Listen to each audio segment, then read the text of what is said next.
How to make rolling end credits in CapCut.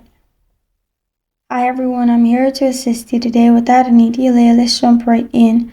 First, open CapCut, go to the last and press on text at the bottom. Then click on add text.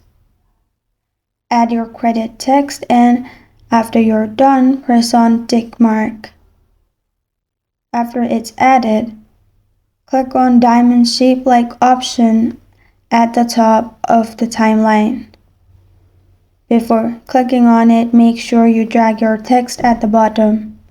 After that, go at the last and simply make your text go up. Now after you play it, as you can see, it will show rolling end credits. This is how to make roll end credits in CapCut. Thank you for joining me today. If this video helps you out, please leave a like and subscribe for more. Got a question or want to suggest a topic? Comment below. Thank you for watching.